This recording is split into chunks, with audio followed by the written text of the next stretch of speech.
Good evening, everybody. Good evening. Thanks for being here tonight. It's a Monday night, and I really appreciate everybody coming out tonight for our community conversation on quality education. My name is Kirsten Keith. I'm the mayor of Menlo Park, and I have up here with me Suzanne Carrig from the Santa Clara County Office of Education, and our own elected official, Joe Ross, from the San Mateo County Board of Education. You're the president this year. Yes. And let's give a round of applause for our...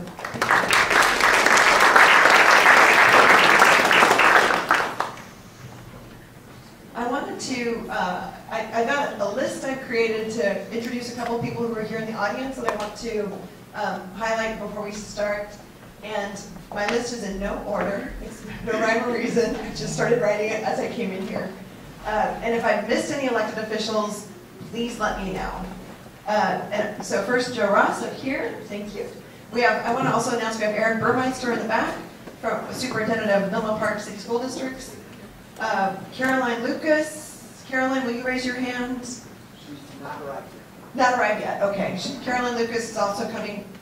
We have Terry Tickerson. Terry, I just saw you walk in the back from the Menlo Park City School District Board. We have Maria Elena Gona Mendoza in the front row from Ravenswood School Board. Dr. Hernandez is here, right over here, thank you. Sharifa Wilson may be coming. She's on her way, okay. We have our Belhaven principal, Todd Gaviglio, thank you. And our para-president of the District Advisory Committee, Marco Duarte. Marco, thank you, Marco. Ruben Abrica is here from the East Palo Alto City Council, former mayor also of East Palo Alto. Ruben in the back, thank you. Luis Moreno is here for Mark Berman. Great, thank you. And Ray Mueller is here from my colleague on Menlo Park City Council in the back. And I'm also anticipating that Peter Otaki is going to come as well. I don't see him yet, but I think he'll be here shortly as well. Did I miss any elected officials? Okay. I just wanted to say thank you all for coming, and also for our residents, and we have many community commission members here as well. So tonight, the reason that I asked to hold a community conversation is because I've been on the council now since 2010. And in that time, we've had lots of people come and speak to us about quality education for all kids in Menlo Park. So it was important to me to have a conversation.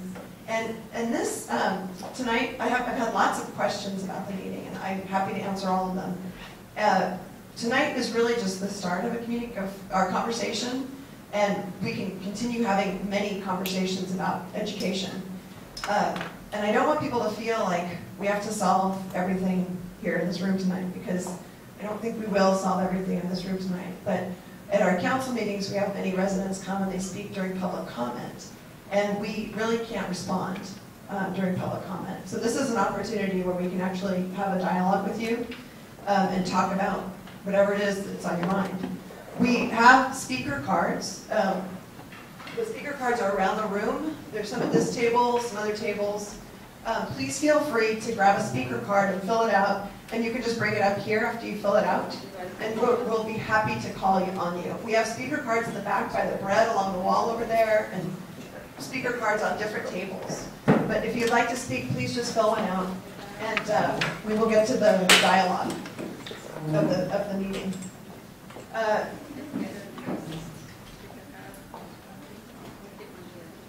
So I wanted just to say that the reason that we are here is because we're talking about education for our children. And I think all of us want a quality education for our kids. And it's really important that we all keep that in mind, that that's why we're here. What Ms. Carrig is going to be speaking about tonight are some different ideas. And these are just ideas. And this doesn't mean that this is an endorsement of the ideas or that this is exactly what we should be doing. But this is an opportunity for us to start talking about what are the options and what are the ideas. And I'm sure that there are many other ideas. And you know, I'm open to all ideas. Also, I'm not driving this in any way, shape, or form. This is really about the community and about you and coming together to have a conversation. I don't have an anticipated outcome I just want to start the dialogue. So on the entire time I've been on council, we've heard that quality of education is a top priority for Belhaven residents. And I know there are a lot of Belhaven residents here this evening, and you've come and you've spoken with us about quality education and wondering how we can help and what we can do. And I've heard this through our visioning process as well. When we did the visioning process for Belhaven, education is a top priority. Education and transportation issues always come up very, very high. I wanted to let you know also that we do have 3 school districts in Menlo Park. It's the Menlo Park City School District, Las Lomitas, and the Ravenswood. And each district includes residents from more than one city or unincorporated parts of the county. Suzanne Carrig is going to have about a 15 to 20 minute presentation that she'd like to offer. And then after that, we are going to open it up to questions and comments from all of you. And again, I just want to say that this is not the end of the conversation, it's the beginning. I want to also say that people ask me, why did you bring somebody from Santa Clara County? And maybe you have that question. The reason is when I was looking for a speaker, I ended up contacting the San Mateo County Office of Education, and they had suggested that Ms. Carrig would be a good speaker. She's not somebody that would ever vote on any of these issues, and it would be good to have somebody from Santa Clara County come to start a dialogue. And so that's why Ms. Carrick's here. So anyway, I hope that answers some questions that some of you might have, and then we'll get into more questions as we proceed this evening.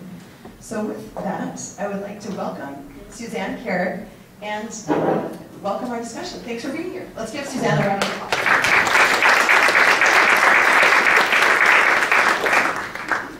Thank you. I'm happy to use the microphone.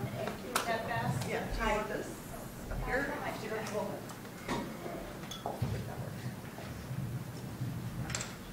Great. Can everybody hear me okay? Thank you. Thank you for that introduction there. I really appreciate it. So again, my name is Suzanne Carrig, and I'm with the Santa Clara County Office of Education. My role at the Santa Clara County Office is I'm the Director of Policy Development and Administrative Programs in the Office of the Superintendent. So the County Committee and School District Reorganization issue that I'm going to talk about falls under my administrative program description of my title. A large part of my responsibilities at the county office do include school district organization issues, changing the school district boundary lines. I do have extensive experience with that, mostly with territory transfers, which you're going to hear in just a little bit. So what I'm going to do tonight, I'm not going to talk specifically about what Belhaven is going to do or can do regarding school district organization. I'm just going to talk about some options, some tools for your toolbox, as I like to say, in case you're interested in doing something like this. I'm strictly going to speak only on school district organization. I'm not an expert on charter schools. I'm not an expert on improving education in certain schools or districts. I'm not a curriculum specialist. So again, I just want to make sure that my focus here tonight will be strictly on school district organization. And there are some different components. So I'm going to just start a little bit about what the county committee is. There is an organization in every county in California, with the exception of San Francisco, called the County Committee on School District Organization. They are mandated by education code. There's been some form of a county committee. Can everybody hear? No. Oh, I'm sorry. It sounds really loud from where I'm standing, so I apologize.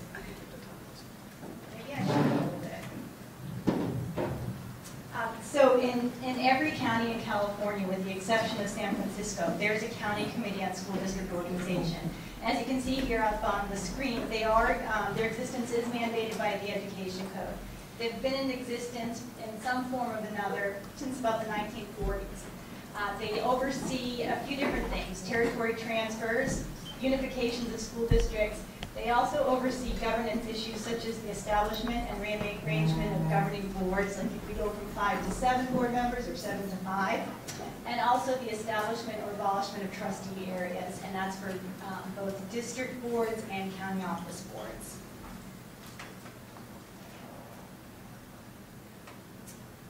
So county committees, there's not two types, but they're in two forms, so to speak.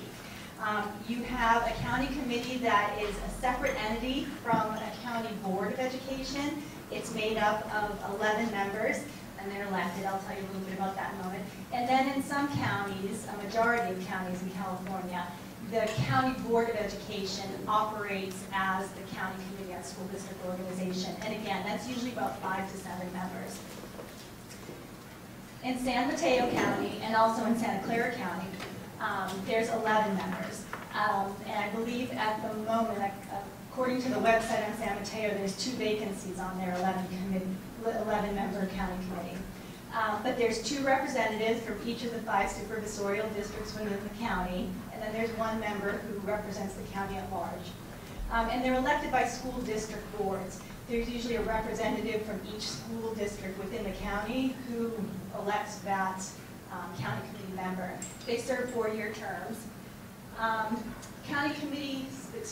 county superintendent of schools is, per ed code, the secretary to the county committee, the person who's the consultant to the county committee. But as you can imagine, a county superintendent of large counties or active counties is generally pretty busy with a lot of other duties, so they have a designee. In Santa Clara County, that's me. I believe in San Mateo County, I believe it's Marco Chavez, but I think that's correct. So that's just a little bit of background about who the county committee is and kind of a little bit about what they do. I'm going to talk a little bit more about the reorganization processes. And tonight I'm going to talk about territory transfers and also the formation of new districts or unifications, as we call them sometimes. I'm going to talk in general terms because if you've ever had the opportunity to be involved in school district organization or to read the handbook on school district organization, it's a wonderful nighttime reading, you'll find that there's a lot of intricacies to it. The processes are generally the same, but there are sort of some twists and turns depending how a request is initiated and who initiates it. So again, those are sort of very specific questions depending on what your request is going to be. But I just want to give you a little bit of an overview. And of course, I'm happy to answer questions at the end of the presentation if anything's confusing. So territory transfers are usually when a small community wants to switch a district, a neighborhood, a few homes, a particular street. Oftentimes we get, especially in Santa Clara County and possibly here in San Mateo, lots of new developments go up, and they'll find that those developments are divided somehow with the district boundary line, so they'll want to make sure to include the development within the same school district.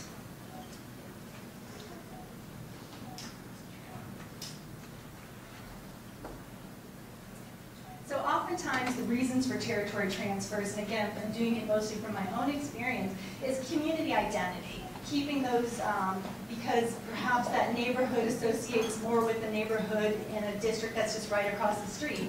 Because of course we all know that district boundaries, they divide a neighborhood or a community possibly somewhere.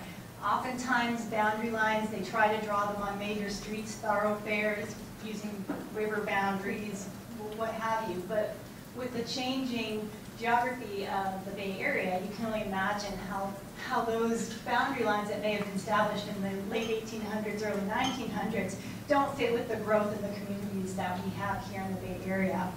So, you know, your community may sort of cross that boundary line, or you may find that the downtown and the neighboring district is where you tend to have your social, that's your social center.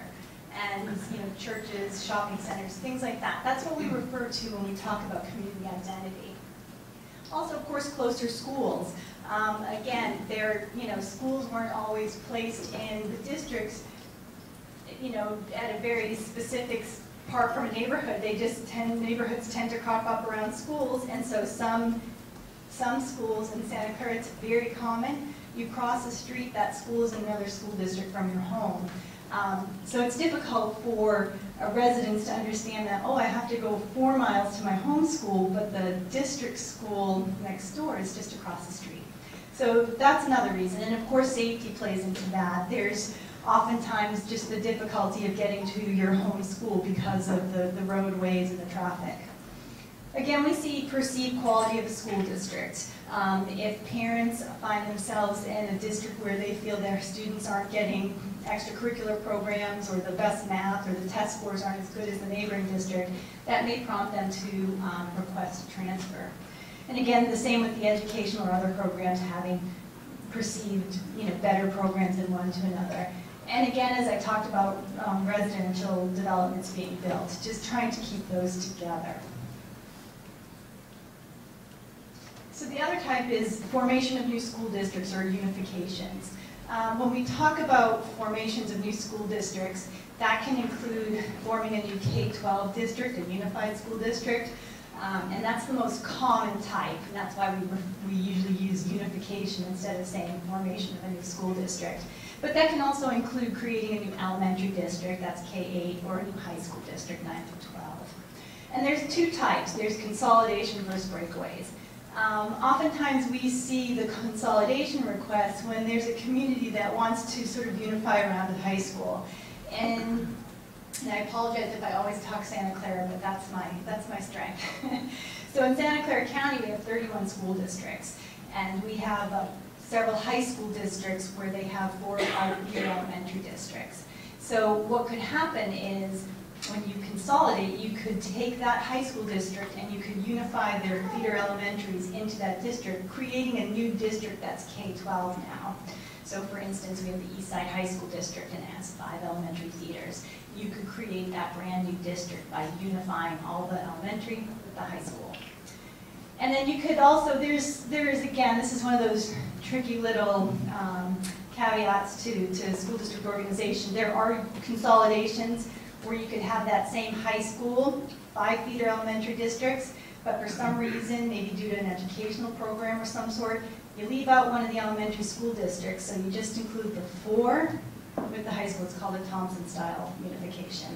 I don't mean to throw that in to confuse you, but just to give you some example of depending on what you're after, how the process or the description could change a little bit. Breakaways, on the other hand, are just the opposite, obviously. You could form a new unified school district by splitting a unified district. San Jose Unified in Santa Clara County is 35 miles long, 5 miles wide, so you can just imagine the different communities and neighborhoods that it encompasses. In the past, we've had folks saying, well, we should create 2 new unified school districts out of that one, and it would make more sense community-wise or service-wise, transportation-wise. So again, you can, that's an example of why you might do a breakaway. There could be large communities within very large cities with large unified districts. They may take some of those component elementary high school districts from the unified district, break away, creating just a smaller unified district. So again, reasons for consolidations, creating that new school district.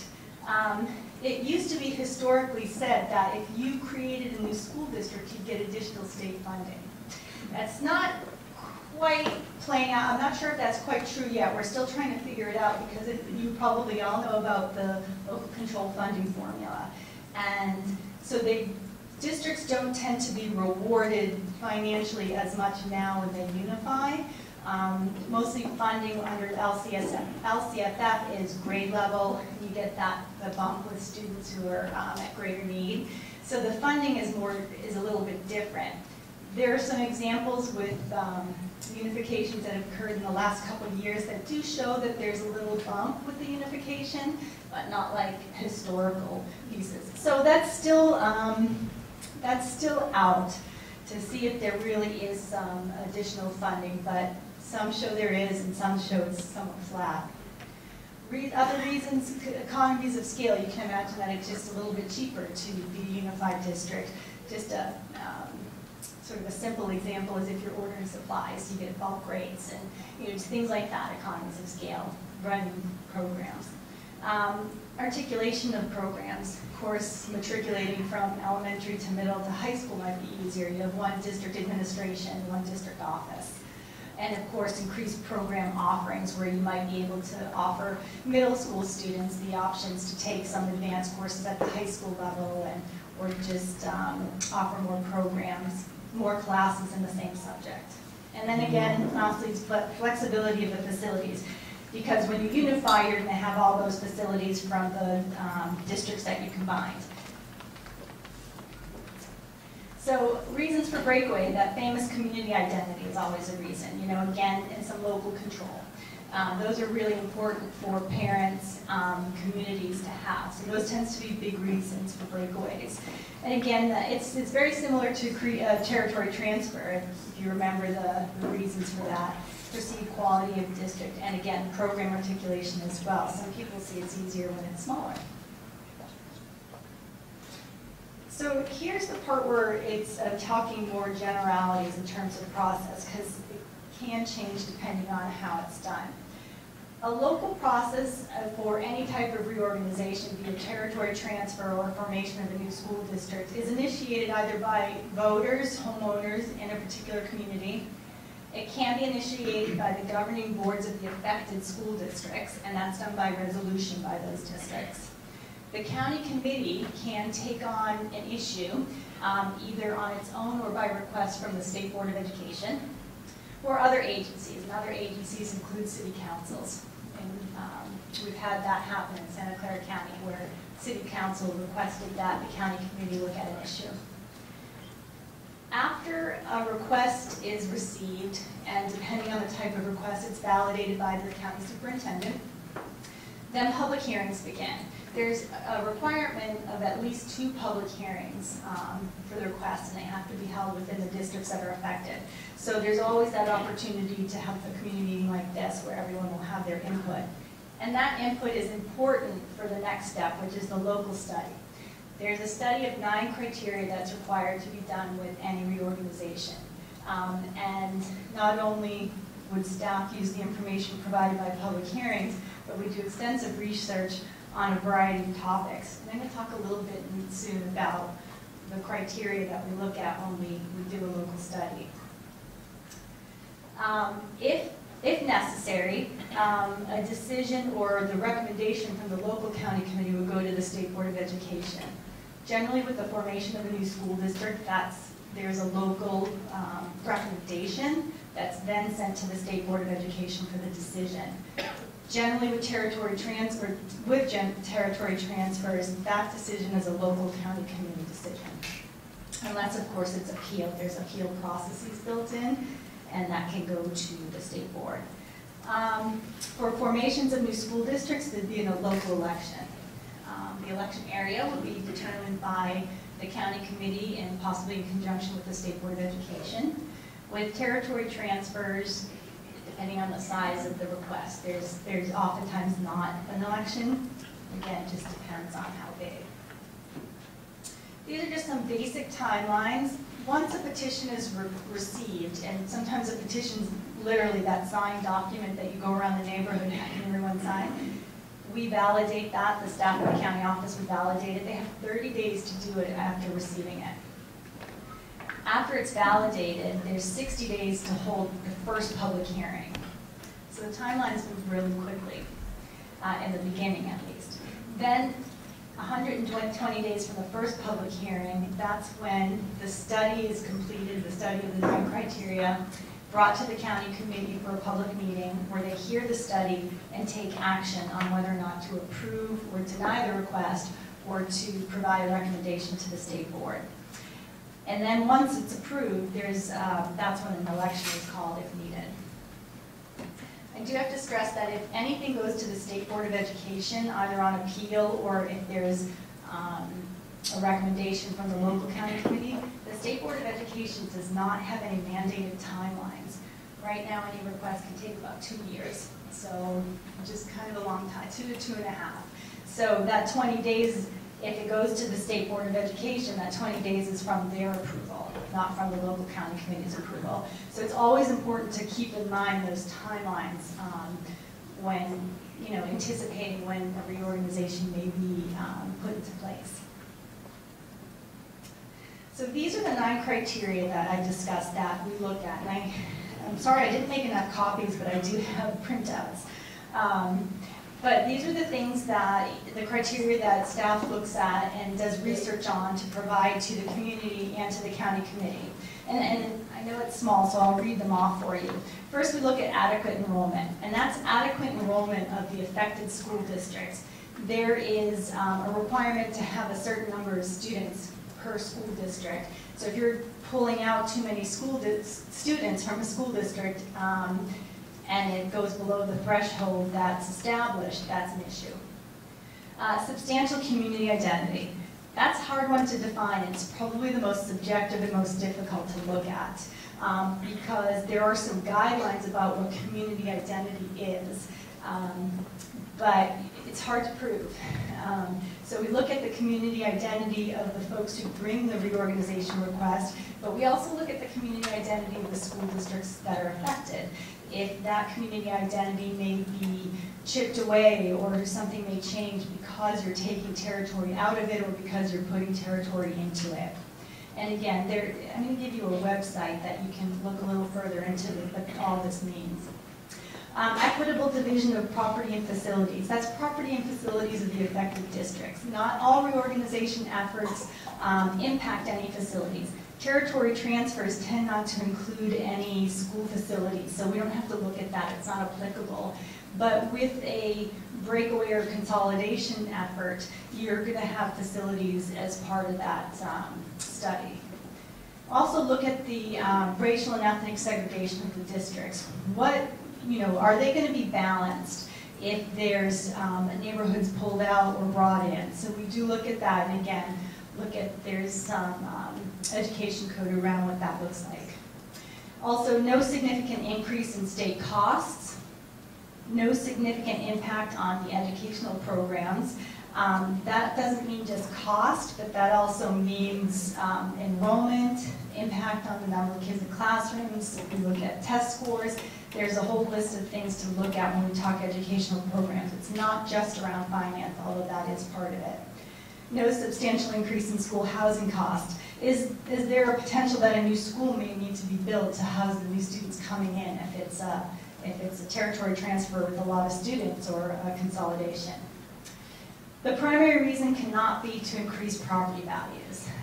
In Santa Clara County, this tends to pop up quite a bit because, and I'm certain in this county it probably does as well, where a lot of folks want to sell their home, but before they do so, they want to make sure they're in a quote-unquote desirable school district, or where and we get lots of those in Santa Clara County. And you'd think it'd be difficult, but we've had people put it on a blog, so it's sometimes not as difficult to find out. But there again are different ways to study what that might mean.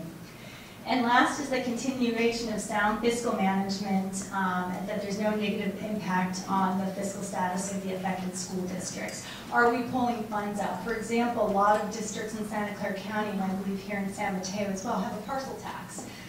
Some of our districts really rely on that parcel tax money. If we pull out a large chunk of property, there go those folks who are going to pay the parcel tax. So that could be a significant hit financially for a district. That's just one small example that we look at. We look at bonding status and things like that as well.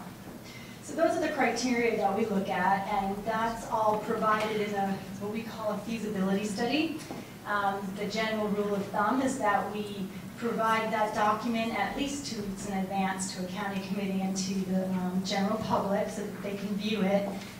Staff usually presents it in a public meeting and answers questions, and then the committee goes through and finds out whether or not each of those criteria have been significantly met or not.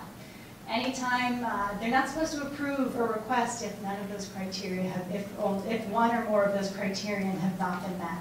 So we make sure to go through each one of those. So again, the approval of a territory transfer, that's moving the small parcels from an existing school district into another existing school district, is determined by the county committee. For a new school district, a new elementary or new high school district, it's almost always going to be determined by the State Board of Education. If the affected school districts all consent to that new district, or they're the ones who are requesting it, then it would be a local decision. But all unifications are determined by the State Board of Education. Again, unification being a K-12 school district. So there is an election process for a lot of these reorganization issues. For territory transfers, again, if it's a large and contested request, that would go to an election. And the election area is determined by the county committee. Sometimes it's just the area that's proposed for reorganization, but sometimes it can be the entire district that's affected or both districts that are affected. And again, like I stated earlier, county committee decisions can be appealed to the State Board of Education, either by the original petitioner or by the affected school districts. Again, unifications, and again, I'm going to say K through 12 because that's the most common type, go to an election. Excuse me, even all formation of school districts, I apologize. Any type of a new district would go to an election. Again, election area would be determined by the State Board of Education. The local county committee does provide a recommendation for the election area. The state board can accept that recommendation, but they don't have to. And there's no administrative appeal for the formation of a school district or unification. So that's pretty much the end of my presentation. Sorry, I hope that you can read that, but if you're interested in looking at school district organization issues, the California Department of Education has a website dedicated to it, and they have the entire school district organization handbook online. And you can find all of the education code criteria and information on formation of school districts there. I also know that the San Mateo County Office of Education, under the superintendent's banner, they have a link to the handbook, and they have information on the county committee for San Mateo County. And that's it. Thank you very much.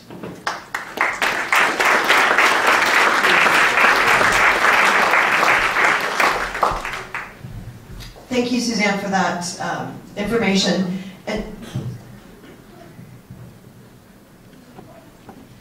And we'll make sure that this PowerPoint is online, so we'll have access to it after this.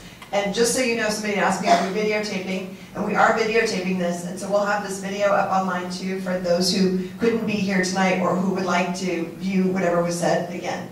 That will be available. And I also want to announce my councilmember colleague, Catherine Carlton, is here too. So welcome, Catherine. Yes. So also, I had asked for this meeting to be publicized via the Brown Act, and it wasn't. And that's a disappointment. But since the meeting was not noticed as a special city council meeting, no member other than myself can make any comments. But my colleagues can ask questions, and we confirmed this with our city attorney. And the next conversation that we have, we'll make sure that it is noticed as a special meeting. So anyway, I also now want to welcome Joe Ross up to the podium to give an overview about the San Mateo County Board of Education and what they do. So let's welcome Joe. Thank you. Pretty amazing to see so many people here. Are there people here who speak mostly Spanish? ¿Gente aquí que habla español? Okay, I'm going to say something in Spanish first and then speak slowly so everybody understands. No hay nada que va a mejorar las escuelas de la comunidad más que la presencia y el poder, la voz de padres de familia, agregando así, asistiendo a reuniones, organizando la comunidad para que las escuelas mejorar. Gracias por su presencia. I just said there's nothing that's going to improve schools more than having parents, community members involved, using their voice, using their power to improve our schools. It's pretty rare at a school board meeting to see this many people from the community. We often see people from the district, which is great. It's not so often that we see people from the community. It's really important to show up at school board meetings and be involved and to organize and to run for the city council. Run for city council, yes, but run for school board.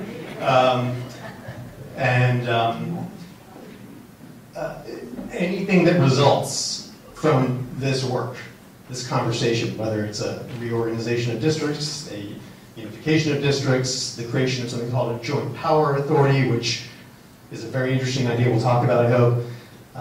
Anything we do requires district boards to have the support of the majority of the board to do things like find more resources for schools. And there's lots of ways to do that.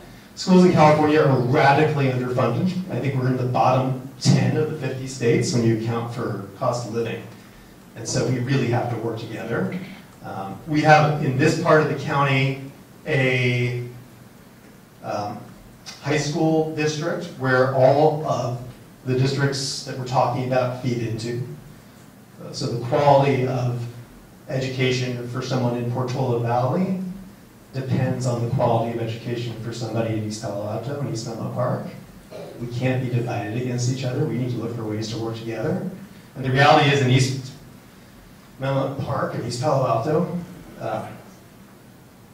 the schools need a lot of work, just a physical plant. There's about $350 million of upgrades that need to be done to bring these schools up to par with schools on the other side of this county. And the Ravenswood district only has the ability to finance about $50 million at max of that, right? So it's not like there isn't money in this county. It's just that we've structured it this way.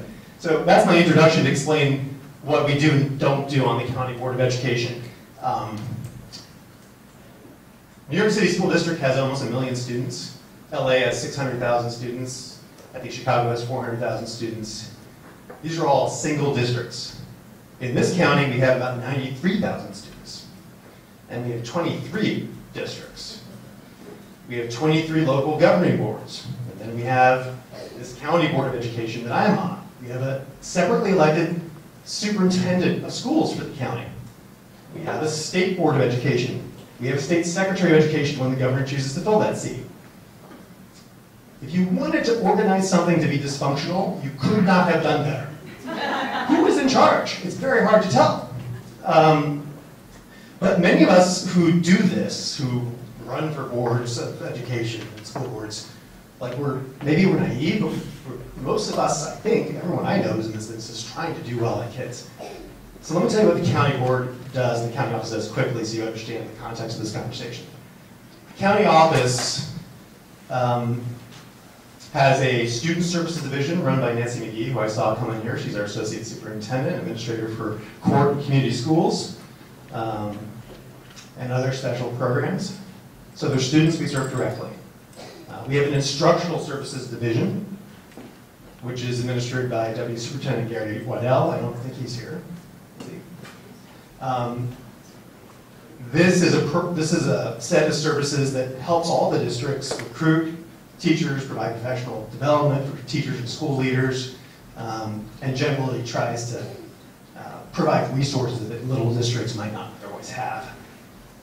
We run some other programs you may be aware of. Who has had a 5th grader do environmental education here? Got a few, right? So that's run by the county as well. And then we have a 7-person board of education that approves the budget for all these programs. That's the board that I sit on. We also hear appeals from the local districts, inter-district transfer appeals when people want to send their students to a different district, disciplinary appeals when students are expelled, charter school appeals, which I think are self-explanatory. That's what our board does. Now, when it comes to district organization, we have a role at the very end of the process, which if we have time, I'll tell you how kind of ridiculous this role is, but essentially, when everything's said and done, we have to hold a vote, and we have no choice. We have to vote yes. Literally, we have to just vote yes. So it's not really discretionary. We were briefed on this by the county council. It's another example of how kind of bizarre the system is. So I'm kind of a neutral observer here. I live here in Menlo Park on Hamilton Avenue, just down the block. I care about our schools. That's why I do this. And I'm happy to be helpful in this conversation. And I'd love to broaden the topic at hand, not just to include what we just heard in that presentation, but the other ways that we can work together to make sure we do well by students, by kids, who are really what this should be all about. Thank you.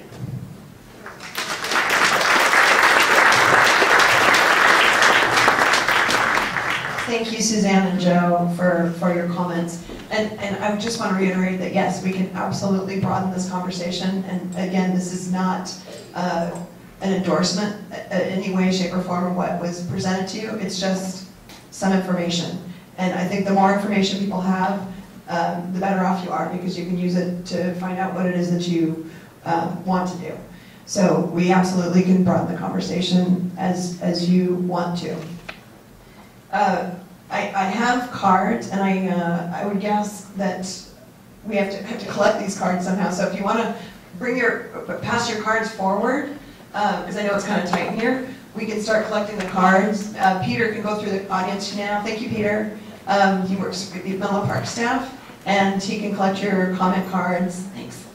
And we'll start. And we're going to have 2 minutes per comment here, because I think we're going to get quite a few. And then we can have discussion as well, but I wanted to try and get comments. So, I think this was my first one. And then I guess what we'll do, we have a microphone right over here, so we'll have people come up to give comments right here. We can start with Jay Siegel. Jay will be followed by Amy Robe, and I apologize if I mispronounce your name. I'm trying my best, but I sometimes mispronounce names. Jay, welcome. I have a PDF too short. This is impossible.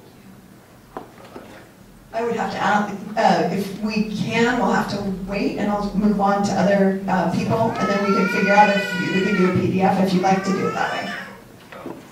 I would like to talk. Oh, sure. Yeah, absolutely. I don't know if we have a staff member who can help him with that PDF or not, but Jay, we'll come back to you, okay? Amy? Do we have Amy? Hi, Amy. Do you want to come on up? And Amy's followed by Caitlin Courtney. Welcome. I didn't know I was going to be first. Maybe it's meant to be. I have a couple kids that are being babysat next door. So I am born and raised in San Jose, and proud to be from the Bay Area. I know I'm a unicorn. So that's why I think a lot of times it hurts me to see so many changes, and just I feel very blessed to be able to live in this neighborhood for the last 5 years, Belhaven.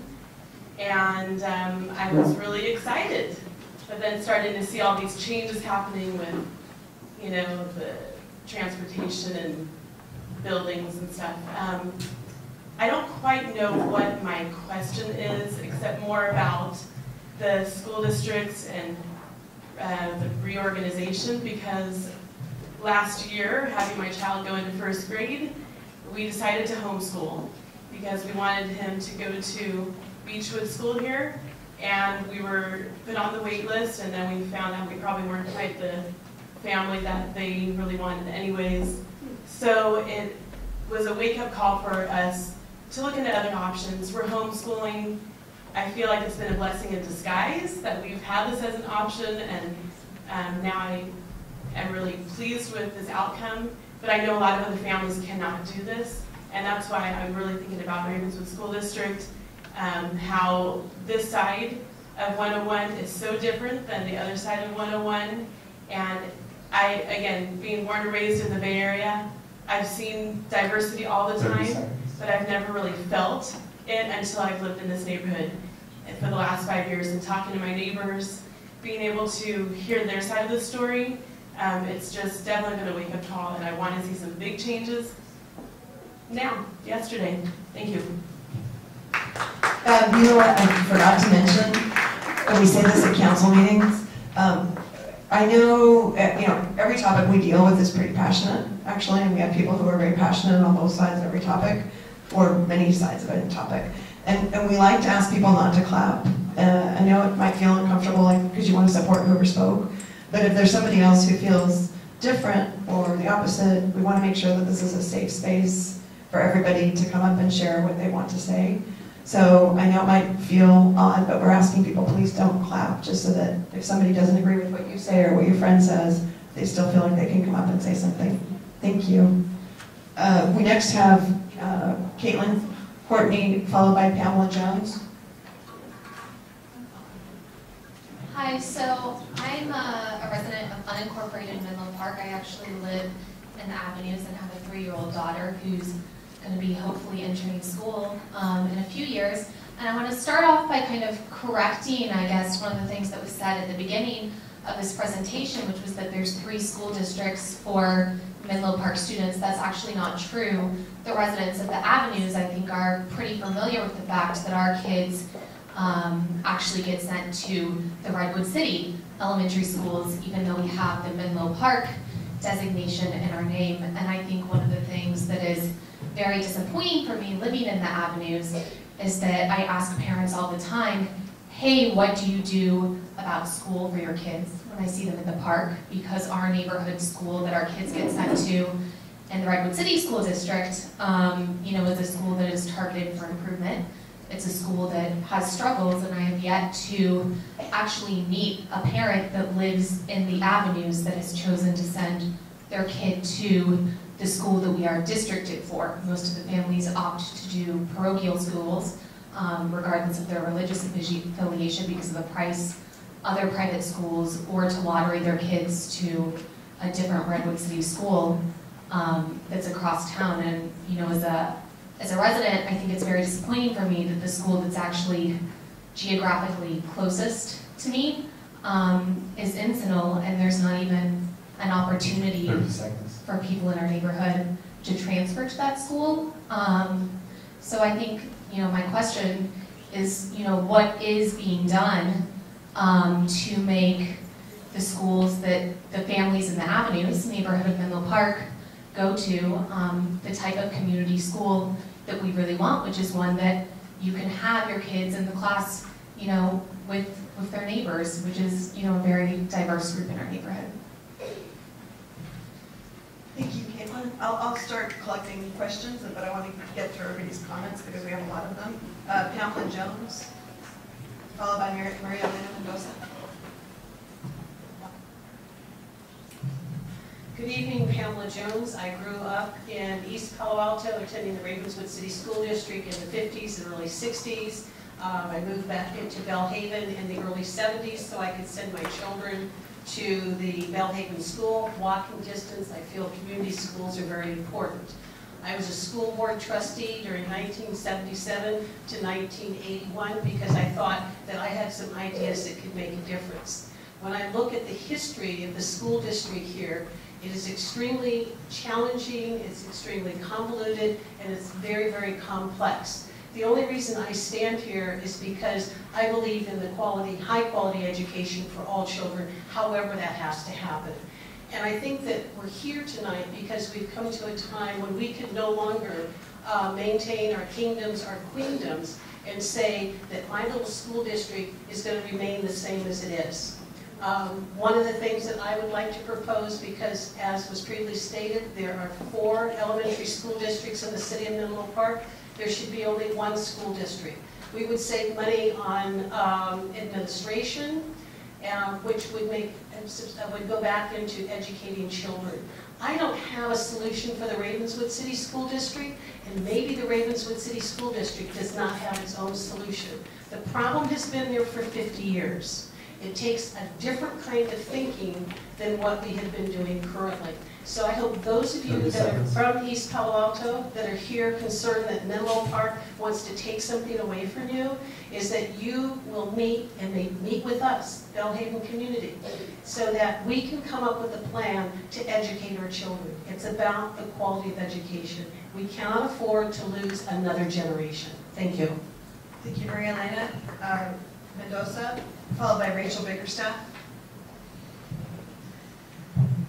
First of all, I want to thank the mayor of Menlo Park for putting this meeting together so our community voices can be heard. That's very important because we cannot make changes if you keep everything inside of you. It was a surprise for me that this is going on. I am a board member and I wish you could have come to our school district and let us know what's going on. We can, if you don't come and talk, we assume that you're happy with the education your child is getting.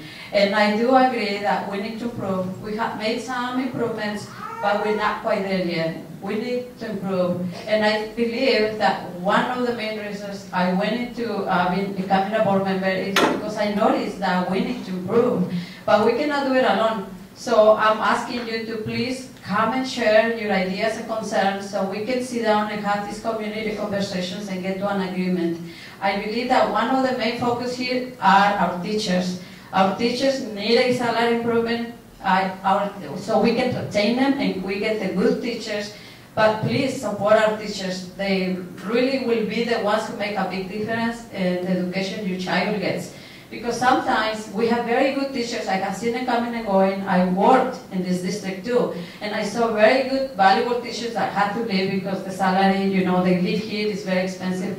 And they live somewhere else where they can make more money. And I have seen very good teachers who they stay here because of the love of the community, and they could easily get another job, but they don't because they love the community and they stay here. But I have also seen that sometimes we have to hire teachers who do not have the credentials, and I believe that that's a big part of the education our students get.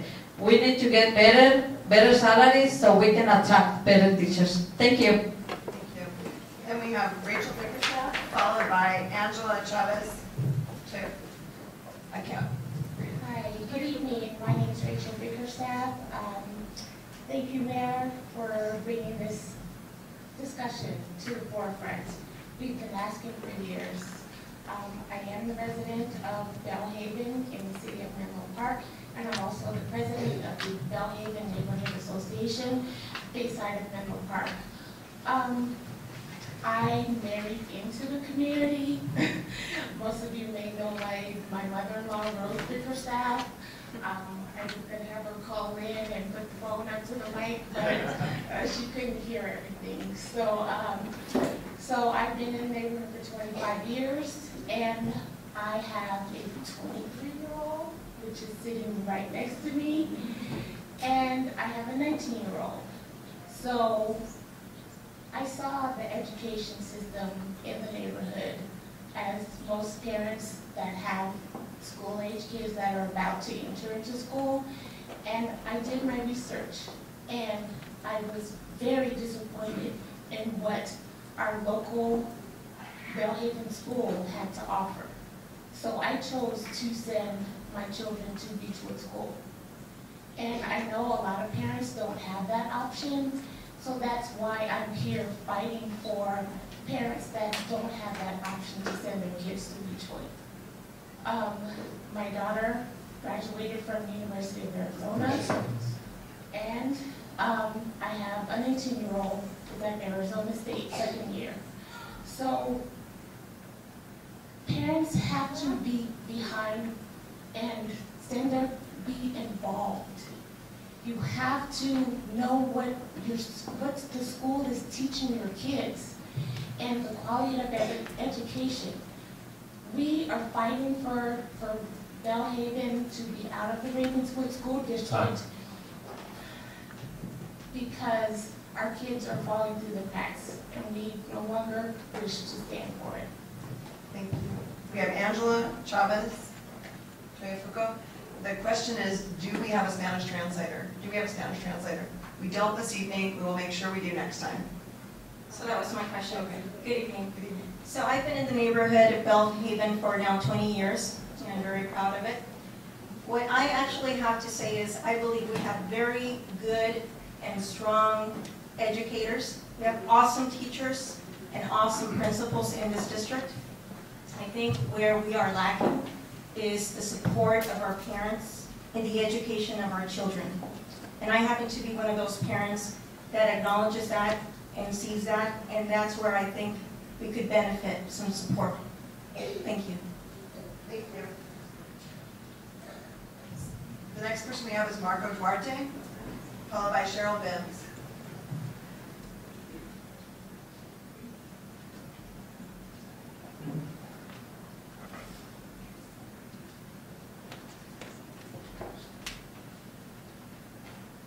Good evening, everyone. My name is Marco Duarte. I am a parent leader in the Ravenswood community. I am a Dr. Lab president now, and I've been very involved with the community since 7 years ago because I have 4 kids. One is in 7th grade, one is in the 5th grade. I have a 2nd grader and a baby. So I've been very busy and involved with the education lately. So I was hoping to hear about quality of education tonight. not a process about transfer properties or transfer things, because quality education, that's what we want to talk, and that's what I came for. And the thing is, like, comparing education, we don't have the same salaries, we don't have the same budget for schools, as you may know. And also, if I compare, I have a goddaughter that goes to Encinal in Menlo Park, and I have my daughter to go to Brentwood. She was at Belhaven, and it was like 2 years ago, so the parents transferred her to Encinal in Menlo Park. My daughter knows more math than her, and she reads better than her. So comparing the schools, don't get confused. We have the best teachers here in Ravenswood. We have a good education, quality education, but don't get confused, because you have to go check our schools. You have to go find that we have a lot of the new parents in the last 4 years since our superintendent Goff started. She has really brought a lot of benefits to our schools. So we're pleased to have it here, and we're proud to be at the Ravenswood schools. Thank you. Cheryl Benz, followed by Sharifa Wilson. First of all, thank you for hosting this meeting. I know there was a lot of controversy about it, people making threats and all kinds of things, but the reality is we're here today because we recognize, a lot of people, at least in this room, recognize a lot of students are not getting a high-quality public education. That's what we want to see around here. I had a public education in Evanston, Illinois. My husband's parents had to send him to a private school because his public schools were not able to deliver when it came to a quality education. We both met at Stanford, and we graduated. So that's that was a positive result. And he has a PhD. I have a BA. But anyway, but my point tonight is that sometimes it's really time to make a change. We can say what we want, and yes, the students in Ravenswood have different challenges, but all students have some form of challenge. I'm one of those people who does not limit it just based on your income. My dad had an MD and a PhD. He came from the most impoverished family in Canton, Mississippi, and that was way back in the day. So I don't let just money issues, dictate where people can go. But he did have access to quality education. So with that, I'm trying to say basically, Ravenswood, it's not you, it's me. But we may just have to break up. And I know that sounds rough, but sometimes it's better for everybody. Perhaps it's too much to manage. I wish you the best in all of the changes you want to implement, but that has not been working for decades. We can look at the test results. Come on. Did anybody see this article? How do you have 143 teachers out of 184 sign a letter asking a superintendent to resign, and there's no outcry? I was like, am I in the twilight zone? So anyway, I'm here tonight to say I think we need to be realistic and use real data. Thank you. Sharifa Wilson, followed by Michael Hoff. I'm Sharifa Wilson. I'm the president of the Ravenswood City School Board of Trustees. And I'm here this evening, first of all, to comment that I really wish we had been notified and invited to have a discussion about reorganization. I had to read it in the paper. So that's the first thing. The second thing is that I find it very interesting that Menlo Park has 4 school districts, but wants to take the Belhaven kids and create a new school district. When I moved here from New York, I was stunned that, quote, all of the AFDC population in the city of Menlo Park lived east of the freeway. I said, isn't that gerrymandering? So why doesn't it surprise anyone? Well, it doesn't surprise me, but actually I'm surprised at how public that you would suggest to improve the education of the kids in Belhaven is to create a new school district rather than put the kids in your quality Menlo Park school district. We welcome the opportunity to dialogue with any concerned families, I will be here till the end of the meeting to collect your contact information. Thank you. Michael Hahn, followed by Mita Okello. Good evening, I'm Michael Hoff. I help provide a voice for the people of Bellhaven as well as for the city of Menlo Park. You know how sometimes as an average citizen it seems like you may not have a voice in the matter, so I offer a solution to help your voice to be heard in 3 key areas. Number one, thanks for coming to this meeting. The city council meetings are on Tuesday evenings at 7 p.m. If all of you show up and voice an opinion, you will be heard. Number two, also, Rachel Bickerstaff helps with the local Bellhaven Neighborhood Association. And third, Cecilia Taylor helps with a local meeting. I have 4 or 5 questions to ask, primarily to Suzanne. But number one, how does a territory transfer help the quality of education? I'm ignorant on this subject. I'm just curious, how does it help? Number two, where are we at in the process? The timeline states validated petition, and how do we get that started? 3, how do we keep it out of the state? It sounded like that if it goes to the state, it could take up to 2 years. I don't want to wait 2 years. I'm a little impatient in that regard. 4, how is Bellhaven School rated compared to other elementary schools in West Menlo Park? And then finally, how do we improve or minimize the political aspect of the discussion? I know it's a charged discussion, but how can we minimize, stay out of the state, and make some changes to improve the quality of education? That's it. Thank you. Mita Okello, followed by, I think it's Shanine Sadat. Yes, my name is Mateo. I've lived in East Palo Alto for the last 33 years. And I just want to make a couple of comments. One, we have institutional poverty, and we have community poverty. And those link up with what happens in the Ravenswood City School District or in the Menlo Park School District. If you don't feed a child, the child is going to starve. Ravenswood City School District has been starving for the last 50, 60, 70, 80 years. And yet the expectation has always been there that Ravenswood City School District should be able to perform as well as other neighboring school districts. That is not going to happen. That is not going to happen. Secondly, I've made the effort of trying to figure out how the Ravenswood City School District kids are performing compared to the same population of students in the Menlo Park City School District and in the Palo Alto Unified School District. When you compare those test scores, they're really not any different. They're not any different. And that goes back to that same issue of community poverty. If children are not having breakfast before they go to school, if children are not getting the kind of support that parents are expected to give them to help them learn, then the children are not going to learn. And to put all that emphasis, to expect the underpaid school teacher in the Ravenswood City School District to be able to make this magic transformation is ridiculous.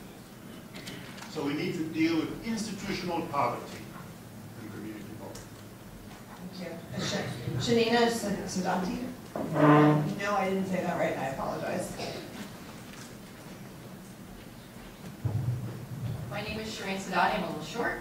I have 2 children in La Entrada School District. Thank you, Joy, for being here. I am a volunteer at La Entrada. I've been on the PTA board.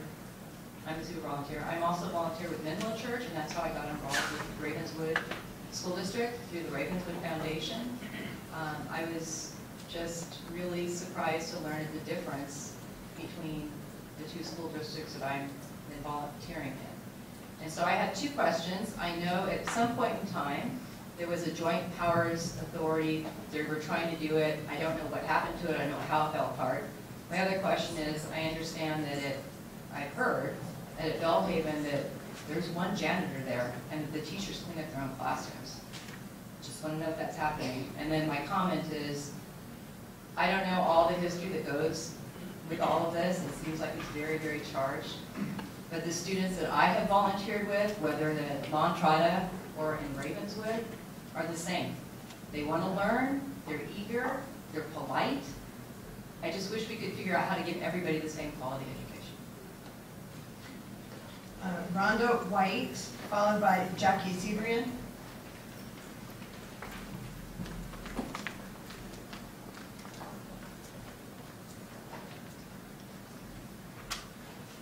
Hi, my name is Rhonda White.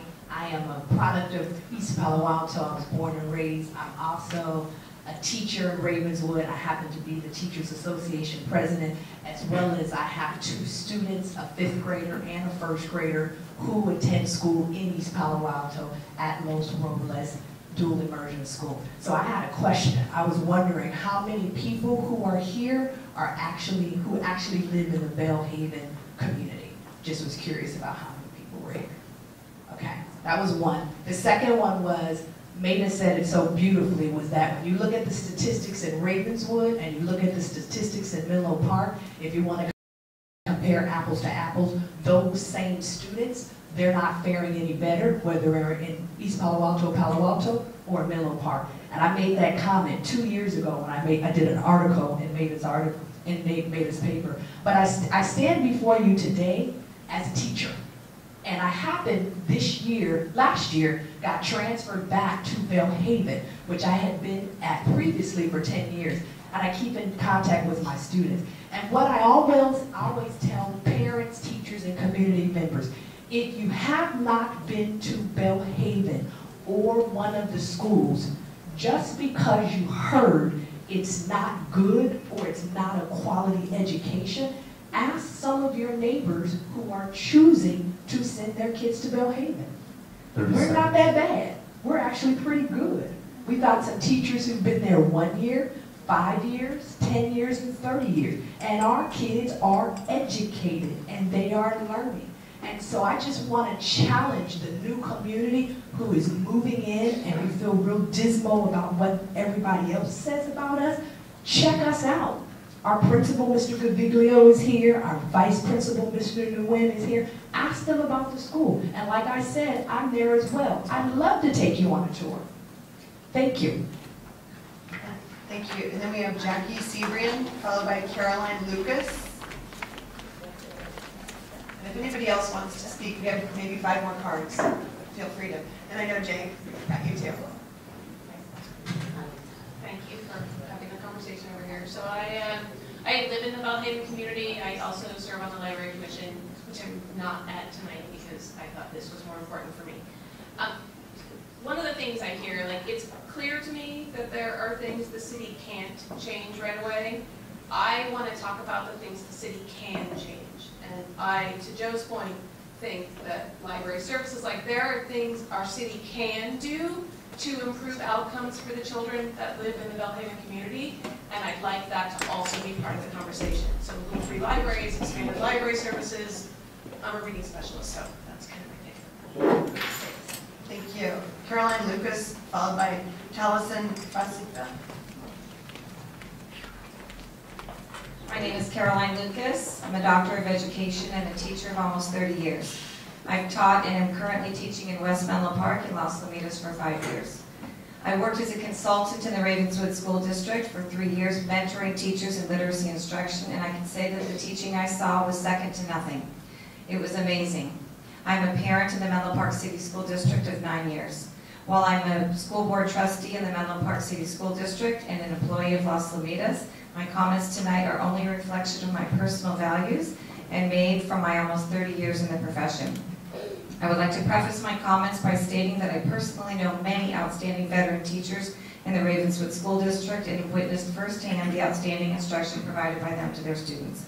My comments are in no way a reflection on the strength of their pedagogical practices. Test scores, class size, curriculum, gentrification, property values, high school readiness aside for just a moment, I want to speak about the single most important factor in improving education, great teachers. For a moment, please work off of this well-researched premise that the quality of the teacher is the greatest influence on the quality of a child's education. 2 short, illustrative anecdotes to provide background for my opinion. I spent a year as a literacy coach in Ravenswood. Shortly after that time, while picking up my son from Hillview Middle School, I saw that same teacher in her own classroom in the Menlo Park City School District. Similarly, I provided a professional development training in Ravenswood for a group of teachers, and then last year sat down at my La Entrada staff meeting only to see that same teacher in my professional development as a recent hire, who wouldn't take a job 3 miles away for a $20,000 pay increase. As long as the districts on the west side offer salaries significantly bigger than the schools on the east side, they will hire the most effective teachers. Given that the single biggest factor is the quality of the classroom teacher, are the children in Ravenswood getting high-quality teachers, or is Ravenswood a starting ground district? Are the new teachers starting their careers in Ravenswood and then, quote, moving on to the west side, leaving Ravenswood children with dozens of hardworking but brand new teachers? Thank you. Taliesin Fasipa, welcome, followed by Jay Siegel.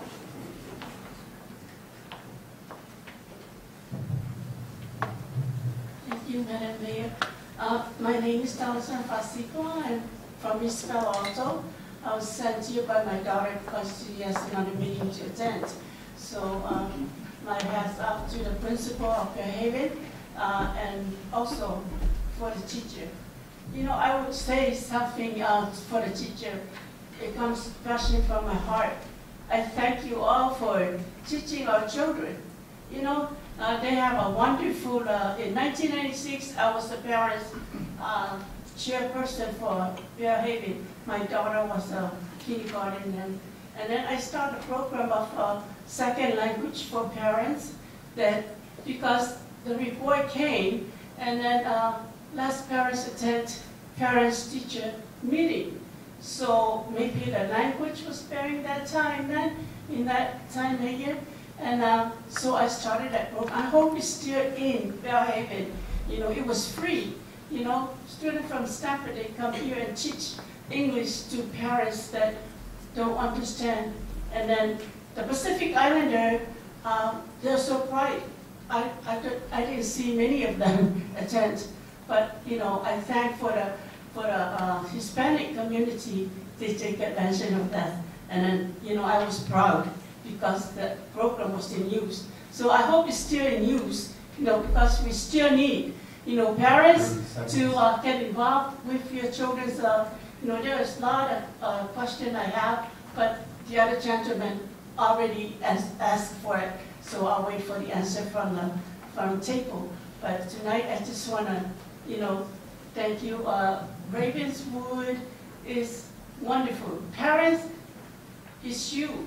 It's us that we need to get involved with the teacher, with the school board, with the council, whatever you can do, get involved. Get involved with your children's education. And that's all I want to say tonight. And thank you for having me and hear me tonight. Thank you, Mayor. Thank you. Thank you. Jay Siegel, followed by Bronwyn Alexander. Hi, my name is Jay Siegel. I served on the Los Lomitas School Board for 5 years, but currently I'm volunteering in the Willow Oaks and Reading Program. And there's a saying, follow the money, and I think that's really important. Quality education requires the input of the community, the involvement of the parents, but you need resources to really manifest that involvement.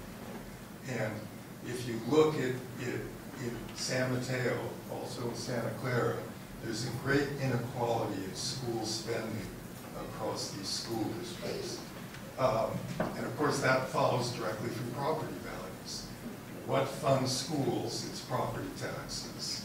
Well, where do the rich live and how high is their property values, and therefore those schools get really a large amount of funding.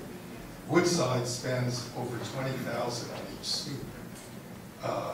Locally funded schools spend anywhere from $9,000 to $10,000 on a student. That's not really fair.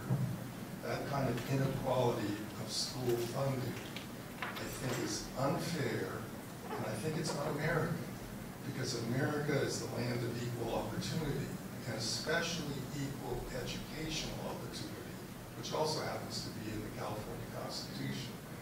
And so this way of funding education is, I think, fundamentally un-American. Now, instead of consolidating school districts, you can consolidate the property taxes.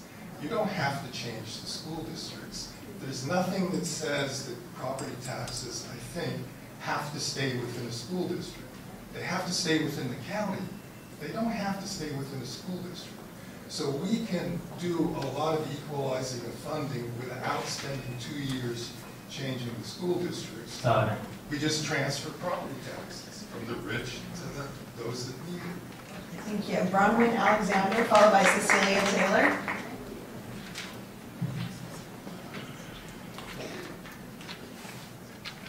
And if anybody else would like to speak, please feel free to pass up a card. I have more cards, and I think there are more cards in the back. Hi, good evening. Thank you very much for having this meeting for us. My name is Bronwyn Alexander. I am first and foremost a resident of Belhaven. I moved in here before Facebook. I am also a teacher at Belhaven School and have been, this is my 12th year. I want to say a couple things here. First of all, I have a question. How many of you got your Tinsley transfer information in the mail today? Okay, this is mailed to every single person in our district. I want to know, Tinsley is a dual transfer system. Did everybody in the other school districts that are listed in here get their Tinsley transfer paperwork today? That's my question for the County Office of Education. Because if we're sending our kids over there, their kids should be coming here. Number two, this is Menlo Park. A couple times I've heard people say East Menlo Park. There's no such place as East Menlo Park. We are one city. We just happen to have 4 school districts. But this is not East Menlo Park. I have heard it referred to as Phony Low Park over on the other side. Don't like that at all. As far as Belhaven School goes, I really want to encourage every resident here, before you choose, I mean, Beechwood is a good school, but they use open court. But, sorry. Green section in open court's really good. I will say that.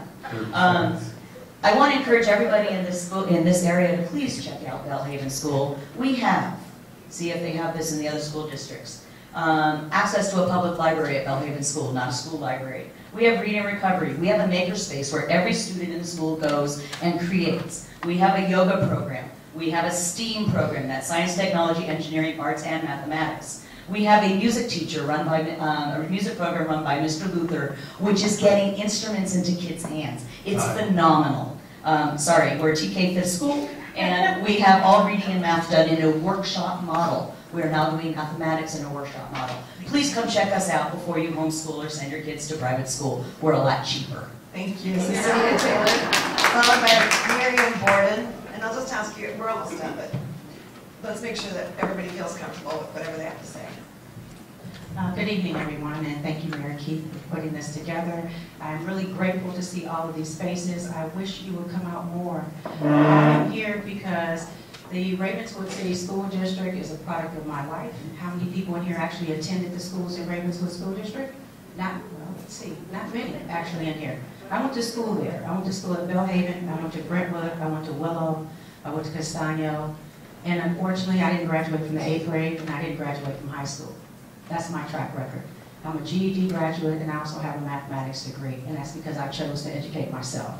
One of the reasons why I went into teaching is because of the education I received. Now, whether it was poor quality or not, but the time that I was going to school, you can kind of tell my age by this statement, is that my teacher smoked cigarettes. So it was quite a long time ago, but that's my personal experience. I left the community about 20 plus years ago, came back a little over 2 years ago, and I take a tour of my local school and it looks the same way it did in 1970 something. And that doesn't mean that the education in there is poor, but it definitely means the facility is old. There are a lot of things that need to change, and the only way that we can do that is if we work together. I'm going to save my comments about Ravenswood School District to the next school board meeting because I have attended and none of the questions that I've ever asked has been answered, which is a little disconcerting because it's all about children's safety, about children's education. That's all I care about. And so I hope to see everyone in this room come out to the city council meetings because that's how we ended up here. Plenty of residents in this area of Menlo Park asked to be here and asked for you all to be here. So thank you. Miriam Borden, followed by Mrs. Grant.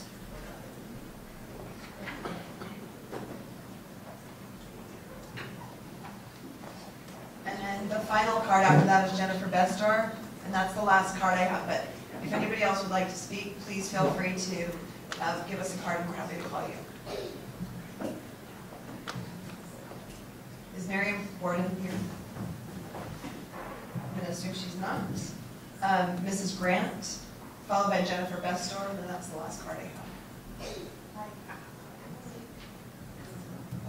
Good evening, I'm Mrs. Grant, and thank you for allowing us to come here. I'm a resident of East Palo Alto. I just heard about this meeting this evening, and I'm not very well prepared. However, I can say that East Palo Alto Ravenswood School is doing very well, and our superintendent had just made some changes. She has changed the Caesar Chapel School into middle school, and that's great because we are a city on the move. Our school system is on the move, and please leave Ravenswood School alone. Let's take care of it. We can handle that. Thank you. Then we have Jennifer Bestor, and that's the final card that I have, unless Miriam Borden is here. So I would love for this to be an exercise in something other than virtue signaling. That's a challenge that I give to all of you, but particularly I give it as a challenge to the people who understand what I'm going to say now, because I'm going to spout a bunch of jargon. Let me quickly introduce myself. I was a parent in the Menlo Park City School District. I volunteered for many hundreds of hours in the Menlo Park City School District libraries. I have also volunteered for many hundreds of hours in the Ravenswood libraries, including Willow Oaks, Green Oaks, and Los Robles. Okay, first of all, I'd love to see, and it is completely available with a little bit of help, the performance data for each district vis-a-vis its own demographic cohort and the subsidiary cohorts in, for example, the Ravenswood and the MPCSD district, certainly Los Lomitas if it wished to contribute, and Redwood City. Please note that in the Menlo Park City School District, all low-income English learners students are not in the Tinsley program. Only about half of them are. I'd love to see how much concentration funding loss there would be to Ravenswood any split. Currently, there's about $19 million of concentration funding under LCFF that goes to the Ravenswood district. That would be lost in state funding, and I'm afraid, Jay, I will disagree with you with the data. You can't just add up all the property tax and divide it and have any win. In fact, you would have a major loss. The state would win. The state, well, actually, no. It was correctly stated that it's held within the county, and so the big winner would be the county of, okay, keep going. 30 seconds. 30 seconds. Residual district funding that would be left under any split. The change in demographics due to Facebook and how gentrification would affect this. The current LCFF shortfall in the Ravenswood district and what progress is being made towards it. Whether SELPA funding changes will affect this. And there are 4 more. Thank you. Thank you, everybody. Actually, we have a few more cards. We have Francesca Segre, who just gave me a card. Hi, welcome. Hi, good evening. It's nice to be here. I live in unincorporated Menlo Park, just on the other side of the highway here. Just building on what we heard from the Santa Clara County representative, I just looked up. This is just information sharing. I don't have a question right now. That's been covered. I wanted to just let you know, are we all in Warren Slocum's district? Is that where we are, Belhaven? Is that correct? Yeah? Okay. So your representatives are Hillary Paulson and Laura Rich. So those are the people who would be serving on this committee that she's talking about in terms of transfers and breakaways and all of that. And that's just listed here on the SMCOE website. County Committee on School District Organization. Your contact person there is Marco Chavez. That's it. Thank you. Is there anybody else who would like to speak who hasn't had an opportunity to speak? Oh, Jay spoke. Yeah, but thank you. He did. Oh, hi there. Yes, we have Elizabeth Jackson. Good evening, Elizabeth Jackson, East Palo Alto. I just want to say very few things. That I'm the former president of East Palo Alto Rotary, and I had an opportunity to present to Ravenswood School District some instruments for music instruments for the students that our club put together. And I just want to say, when we pass out those instruments and the materials, supplies for those, for the art supplies, and then they had their event, and it was just a wonderful event.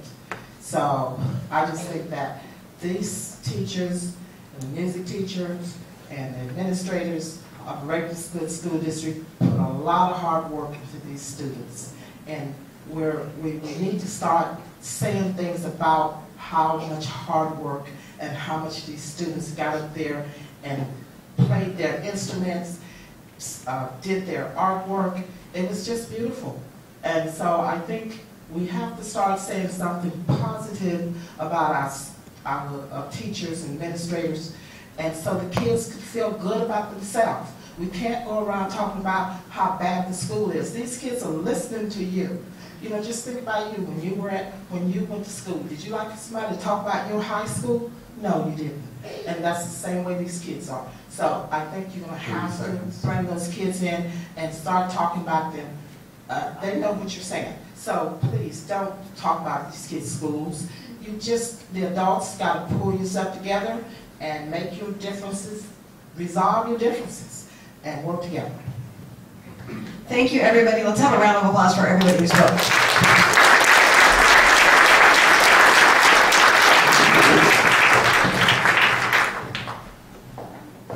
So, I have lots of questions, and I'm going to make a couple of comments, and then I want to kind of go with our panel here. The reason that I put this on specifically was because I believe Cheryl Bim said it. We've had lots of people from Menlo Park come to us, to our city council meetings, to ask us about this. And when they come and during public comment, we can't have a discussion about it. And so it was important to have a dialogue. And so that's all this is. And I know some people have made comments that this is to reorganize or do something. As I said in the beginning, this is just the start of a conversation, and there can be lots of conversations. I think there are plenty of people with different ideas about how to improve things, and that's great. And this is not the end, but as a city council member and as the mayor of Menlo Park, when we have residents coming consistently asking us to look at an issue, I felt that it was necessary to look at the issue, and I recognize many of you are here from other communities as well, and we welcome you here too. And you know, this is all about our kids. It's all about our kids. I have 2 kids also who are in the Menlo Park public school system, and I'm very familiar with where my kids went to school, but I'm not an expert on schools, and as we said at council meetings, we're not the school board. But at the same time, when we have residents coming over and over, I felt like I had to do something. And so that's why this conversation came about. I'm just looking at some of these, you know, about the kids in our school district. And I guess one thing is there are no City of Menlo Park kids who are in the Redwood City School District. That came up. That was one of the first questions that came up. There are unincorporated parts of Menlo Park that are in the Redwood City School District, but there's a difference between the incorporated portions and the unincorporated portions, as many of you know. So that's kind of why that comment was there. But I think there's other things that are much more important, and I don't know. I want to pass this to President of the School Board, Joe Ross, to make a couple of comments on the questions that you've heard. All right. Well, this was amazing to hear the diversity of opinion and the passion in everyone's voices. There's no way, if you care about kids in schools, to actually talk truthfully without making some people uncomfortable. You're not going to all agree with what I am about to say. I know that, but that's okay. The first thing I want to note is that yes, we support our teachers, and especially our long-standing teachers in places like Ravenswood. Yes, the school leaders are critical. Yes, there are tons of people doing it, whatever they can, despite this crazy system, which I described, to do better by kids. but we need to be very honest with ourselves if we're going to get better. There is a wildly depressing achievement gap in this county. Students are performing wildly differently depending on where they go to school. It is true that now we can tell this better than before. You can look at cohort level data in the state reporting of achievement and see how English language learners are doing in each school, how special education students are doing, reduced free lunch students are doing. It's not, I don't have the data in front of me. I think those who said that the schools in Menlo Park and in Ravenswood are pretty comparable with certain groups of students, that's actually true, I think. But there are other schools where it's not true. Belmont. What's going on in Belmont? English language learners and high poverty students in Belmont public schools are doing way better. We should go visit those schools and see what are they doing. There are a lot of charter schools which have totally failed. There are some that are doing really well. We should go visit them and see what they're doing. The reality, I'm not going to talk about, I want to step out to the county level here so we don't feel like there's a finger pointing exercise, because as you'll hear from me, I don't think it's about finger pointing. In this county, 60% of high school graduates, this is from here up to Daly City, right? 60% of high school graduates graduate with a diploma that makes them eligible to go to a four-year university or college. 60%. So that means the rest are actually getting a diploma which makes them not eligible to apply to a four-year university or college. They're going to community colleges. Half of the people who start a community college finish in 6 years of a two-year program. Half. So we have to be very honest with ourselves. I'm on this school board because I don't want to be negative, but I really think we need to admit that things are not working well. It's not individuals' faults usually. The system is really messed up. But there are some things that we know could help. Money generally is not the solution to problems, but in California, it is a problem, right? So there are people over here who are spending ridiculous, everyone in this room probably feels you're spending ridiculous amounts of money on housing, especially if you rent like I do. You would think that for the amount you spend on a house, you'd have a great school. It turns out we have, in terms of school funding across the country, we're number 46 when you adjust for things like costs. 46, that's California. Who wants to guess how we rank in poverty according to the latest census? 1. Yeah, we're the #1 poverty state. #1 when you account for the cost of living, according to the U.S. Census Bureau. So money is part of the problem. Now I want to, Joint Power Authority was mentioned by a couple people. Ray Mueller's in the room. He's been an advocate of this. Thank you, Ray, for talking to me about this over the last couple of weeks. The Joint Power Authority is one way that individual school districts and cities, even outside this county, like in Palo Alto, which is Santa Clara County, can come together and create an entity that raises funds to address equity. The schools in Belhaven, apologies for calling it East Menlo Park, I really meant Eastern Menlo Park, but point taken. But in Belhaven, East Palo Alto, these schools do need more money just to get up on par with other schools in the county. Joint Power Authority can help that. Teachers need more resources, more higher salaries, better support. We shouldn't have it be that it's a place to get paid less when the work is harder, right? But there's more to do. So a Joint Power Authority is a way to address that. And how does that get done? Individual school boards, individual city councils need to support it, which means those of you who are concerned about this, think about running for those entities. That's the first step. District reorganization, item 2 for improvement. There are people here who I know are advocating one solution. What we heard was multiple different solutions, right? You can imagine bringing districts together rather than separating them. You could do this in ways that preserve funding levels if it's done in partnership with county elected officials and state elected officials. It's possible. It's super hard, but it won't happen unless people get organized and start learning about how to do these things.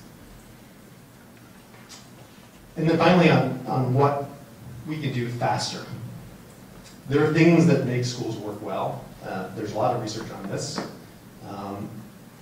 Teachers are critical. Training for teachers is critical. Having more adults in schools is critical. Longer school days, critical. In the wealthy districts, there are longer school days. They're just not run by the school district.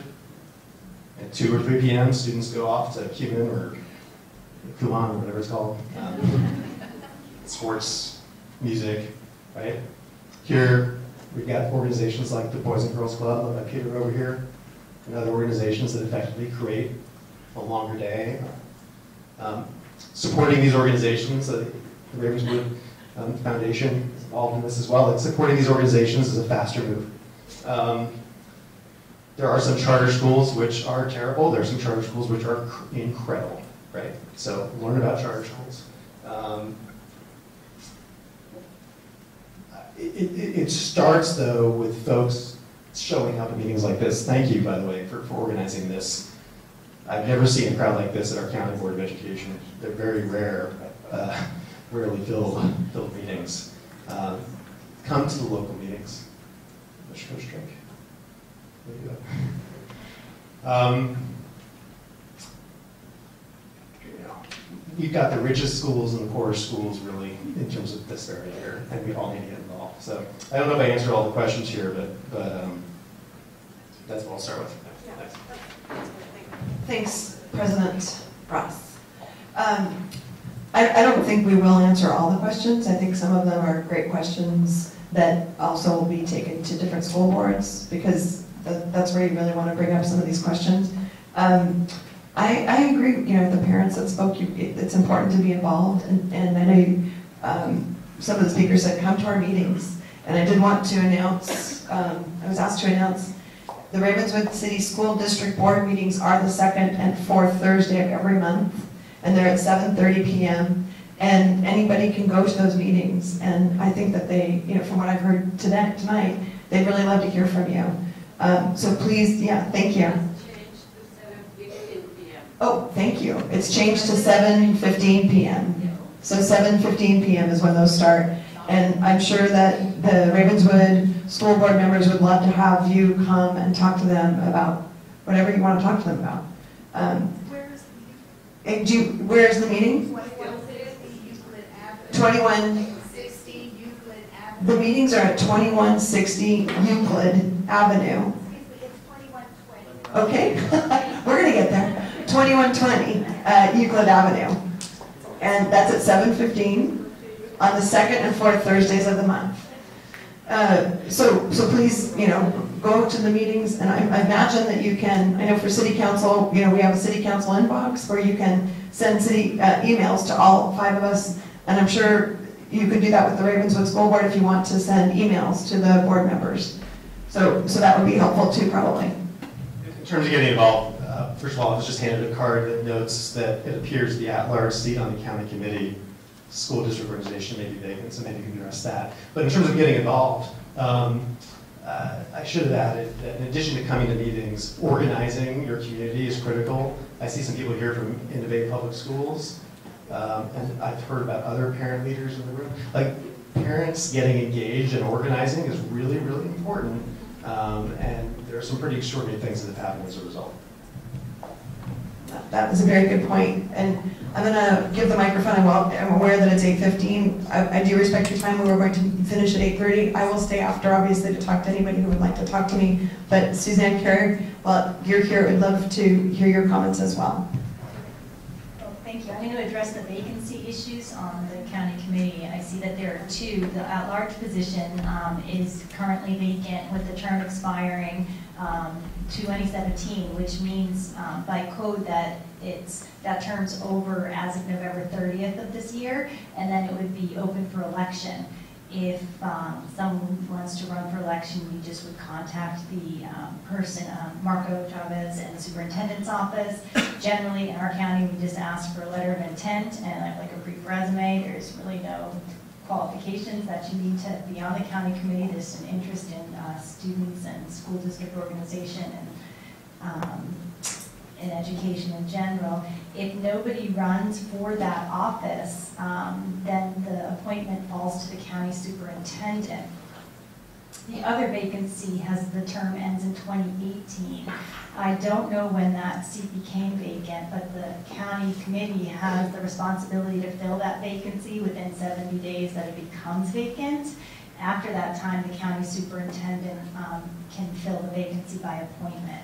So I would recommend, if you're interested, to get in touch with the designee at the San Mateo County Office of Education. And again, they're 4-year terms, unless if you're appointed, you just complete the remainder of that term. And that was addressing, I think, somebody's question or comment. There were some comments, and I just want to repeat the 5 questions that were asked. I'm not going to answer them all because I don't think that I am qualified to do that. One, you asked if territory transfers improve the quality of education. That depends. Yes and no. There are definitely districts I've helped in rural counties where, for transportation issues, we've consolidated those counties, and it has improved the quality of education and the quality of transportation, quality of services, quality of community, bringing them together. But, obviously, I think if you're going to separate districts and people aren't going to agree and communities aren't going to agree, I'm not sure that would really qualify as improving the quality of anyone's education. So I think that when you can't get anybody to agree on something, I'm not sure it's a great idea. Second question was validating the petition. I think the question was, how do you do that and where are we in that process? I don't know. Again, I'm only speaking on information only. I'm not certain if San Mateo County Office has received anything or worked with anyone in the community regarding reorganization. A valid petition means that you either have a petition that's been signed by the proper number of people that's required in education code, or that governing boards have passed a resolution requesting it. So that would be public information that you can get from the County Office of Education. And how do you, 3, how do you keep from being at the State Board of Ed because of the timelines? I'm not sure that you could. With the formation of a new school district, you would need to go to the State Board of Education. With the transfer of territory, my guess, and generally speaking, there's usually someone who disagrees with the request. Oftentimes, in order to avoid State Board of Education and any appeal, you would need all affected districts to pass a resolution stating they agree with the reorganization efforts. And then if it needs to go to election, it would also have to pass election. So it can be difficult to avoid that timeline. The 4th question was regarding a rating of schools. I don't rate schools, so I won't answer that question. 5 is about I think it was regarding avoiding the political aspect. Again, I'm not certain that that's possible unless it's something that everybody wants to do. Lastly, I wanted to address just briefly the issues about funding. There's LCFF funding, the local control funding formula, versus what we call community-funded schools, otherwise known as basic aid school districts. LCFF is the state funding that is provided by student by grade level. You do get additional funds for quote-unquote at-risk students for things like special education, low SES. But in California, it's unduplicated, so you don't get, it doesn't just pile up. You get kind of one bit of money for one student by grade level. So it doesn't always work out. But, it's not like you're getting a lot of funding per student. Community funded or basic aid is the tax dollars. It just means that the tax rate for a particular school district, the dollars coming in overflows that bucket, or what the state level is for funding, so the community gets that money back. For the most part, it's a good thing for that district, but it's not always a good thing for the district. We have several districts that are basic aid or community funded, and they're struggling. for various reasons. Also, tax dollars can switch county lines. There's something called a tax rate area. School districts have tax rate areas. Ravenswood does. Your other districts, Menlo City Park, you'll have basically a number. Wherever those parcels of land are with that TRA, that's where the tax dollars will follow. So, for instance, if you were to transfer a parcel from Menlo City Park to Ravenswood City School District, the tax dollars from that parcel and that TRA follow it to the district. So those are just, I'm sorry, those are really technical questions, but I wanted to address some of the comments that were made, and those are all the comments I have regarding the school district organization. Thank you. Thank you, Suzanne. Appreciate your comments. It is very detailed, and I know Jennifer Bester, sitting over here, has looked at the tax issues for the school districts in a lot of detail, and you can probably Google Jennifer's name and find a lot of that tax information that she's produced. And the tax information is really challenging. And it goes back to Prop 13. I think some people might have mentioned that. And so with Prop 13, there are very limited things that can be done. And certainly, somebody brought up, well, we should change Prop 13. Jay was talking about that. I certainly would welcome you to discuss that with your representatives in Sacramento. I'm looking to, there's Luis. Luis is here from Mark Berman's office, and you could certainly speak with him, and he can convey any information to Mr. Assemblymember Berman about that. They've just finished up in Sacramento on Friday night with bills, so they'll be looking for new bills for the new year. And you can talk to Mr. Luis on behalf of Mr. Berman over here. So it is almost 8:30. We're going to end in 5 minutes in this conversation. I am going to stay around, and I also want to hear from anybody if you would like to have other conversations, whatever their information you would like to have. I think having these public meetings are really important because it's important to try and get facts and as much information out as we can. I know that you had lots of questions. Like I said, I don't know that I have all the answers, but we can try and pull people in to come and speak to you about more specific questions that people have. So I think with that, Joe, do you want to say any closing things? You good? I'm just going to say what I've been saying all night. Your presence here is an indication that we can organize more people in the community to show up at meetings like this. That's the first step. Really it is. So find a way to show up, to organize, because any of the things we've talked about require political work, really, and presence. And we can do better in our schools, but we need people who live in the community and parents to work together. Thanks. Yeah, it is. This is community-driven and parent-driven, as I started saying in the beginning. And so it's up to everybody here to decide, how do you want to organize? What do you want to do? I'm happy to help facilitate, but it is the residents and the parents of a community that need to, drive this. But I'm here to help for whatever, way that I can. I'm here to do that. So I want to thank everybody for coming tonight, and this will be continued. I know I'll be talking with many of you, and we'll see what you'd like to do next. So thanks everybody for coming. Thank you to Suzanne Carrig. Thank you to President Joe Ross.